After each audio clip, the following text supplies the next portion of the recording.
So we're looking at this DSMOG article, Meat Industry Using Misinformation to Block Dietary Change, report finds. The agriculture sector has spent millions of dollars on discrediting plant-based diets, a new report has claimed. The report, published by the consumer advocacy organisation Freedom Food Alliance on Thursday 29th of February, found that multinational meat companies and lobby groups were using industry-funded research, public ad campaigns, and educational materials to sway public opinion on meat and dairy. The disinformation report, Harvesting Denial, Distractions and Deception, suggests that the industry is sidestepping accountability for its role in greenhouse gas emissions. By denying, derailing, delaying, and deflecting meaningful discussions about the sector's key issues, the agriculture industry is using the same tactics as the tobacco and fossil fuel industries. That's very interesting. Lots of those D words seem relevant to the Dublin Declaration, another pair of D words. Derailing, deflecting, right there, talking about meat and livestock products in the developing world, agroecological systems, which, as I've explained, make up a tiny percent of all animal products consumed. Article continues. The report outlines coordinated social media attacks on nutritional science and the portrayal of the industry as targets of anti-meat militancy. Livestock accounts for more than 14% of all global emissions, with meat making up nearly 60% of all greenhouse gas emissions from food production.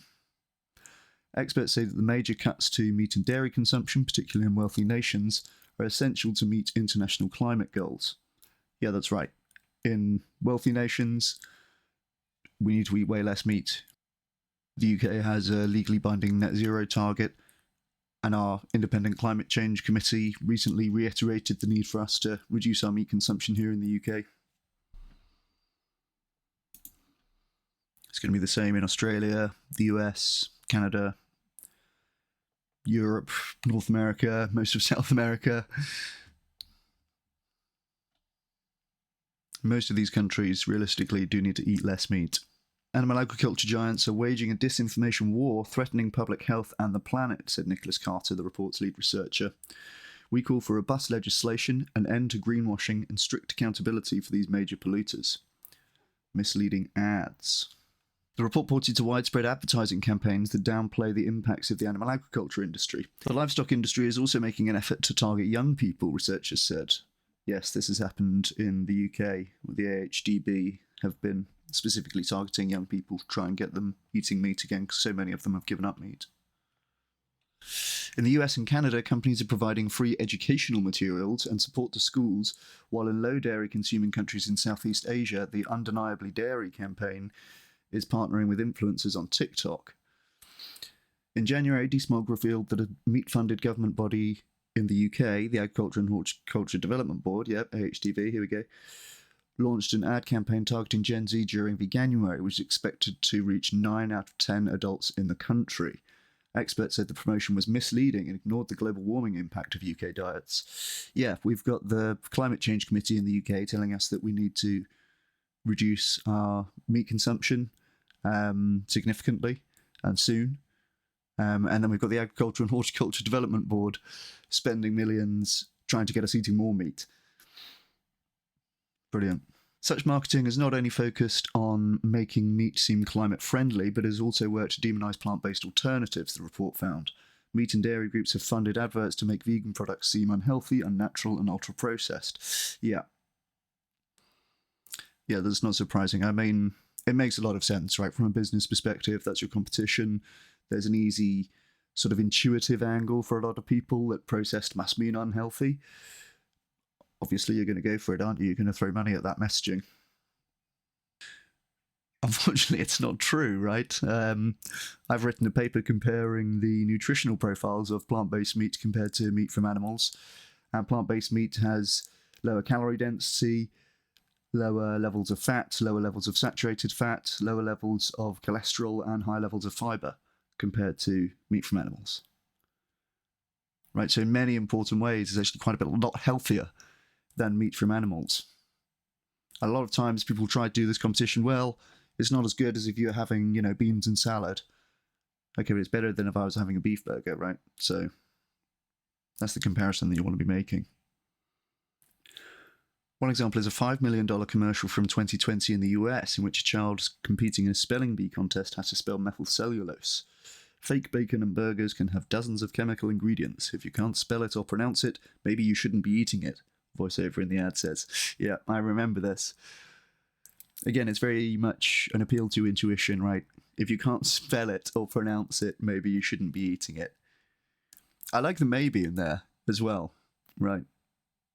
That's covering them nicely. No actual claim about the relationship between spelling and healthiness, because of course that would be ridiculous. Methylcellulose is made from plant-based fibres and is also an ingredient in products like bread and chocolate.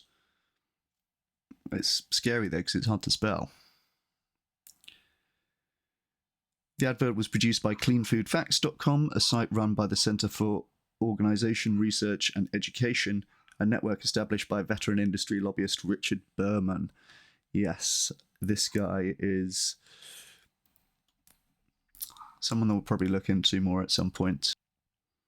The report finds that the industry's funding of experts in academic institutions helps to greenwash meat and dairy products, thereby blocking the take-up of plant-based alternatives. A separate academic paper, published in Climatic Change this week, analysed the role of industry-funded academia in obstructing unfavourable policies and influencing climate change policy and discourse.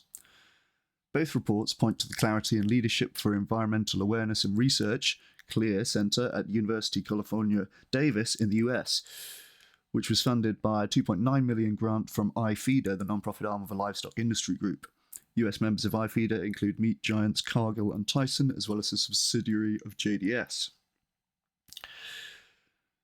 Frank Mittlerner, the centre's director, has previously pushed the widely contested idea that meat and dairy can be climate neutral and defended the industry in multiple public forums. Between 2002 and 2021, Mittlerner and the Clear Center received close to $12.5 million in funding from industry groups, including the National Cattlemen's Beef Association and the National Pork Board.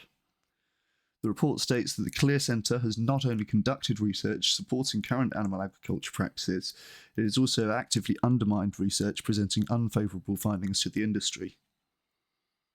In 2019, the Institute coordinated efforts to discredit the Eat Lancet report, a landmark study from 37 nutrition, environmental and farming experts which recommended halving meat and dairy production. The Clear Center led the hashtag #YesToMeat social media campaign, which according to The Lancet resulted in the wide distribution of critical and at times defamatory articles on alternative media platforms. Pro-meat and dairy PR campaigns appear to be working. Last year, a survey revealed that over 40% of the US public believe that beef is better for the environment than plant-based alternatives, while only 34% believe the opposite is true. In reality, plant-based substitutes have on average half the climate impacts of meat options. It's quite a lot less than that compared to beef, by the way. Compared to beef, it's not even close. It's like 95% less. No exaggeration. And again, I've written a paper on this, which I can link in the description. Freedom Food Alliance advocates for a multi-pronged approach to tackle misinformation campaigns that obstruct efforts to reduce emissions from animal agriculture. Major changes in law, education, and academic institutions could strengthen media and scientific literacy and promote transparency around emissions. More specifically, the report calls for academic institutions to divest from animal agriculture research money and to disclose conflicts of interest. Governments must also explore new legislation to tackle greenwashing, the report advises, such as banning misleading climate-neutral claims. Technology can also help develop systems for identifying and flagging disinformation and to amplify credible peer-reviewed research. We must engage in a collective effort to demand transparency, regulation, and transformational yet just changes away from the animal agriculture industry, Carter concludes. It is crucial that we take action to address this misinformation and its potentially devastating consequences on our environment, health, and food security. I mean, it's pretty shocking stuff, isn't it? You've got the advertising level, which is sort of targeted at the general public, trying to influence people to believe that beef is sustainable and to believe that plant-based things are processed and unhealthy. And then you've also got the sort of institutional funding of research, funding of reports, trying to influence policy, that sort of thing. And it appears to be working. The meat industry is spending money on this stuff. They're spending millions on it. And it makes sense as an investment for them, right? It's got to be on us to put this right, to speak up about these things when we see this misinformation, to point out that it's stupid to think that spelling would have anything to do with healthiness. I mean, it's just silly, right?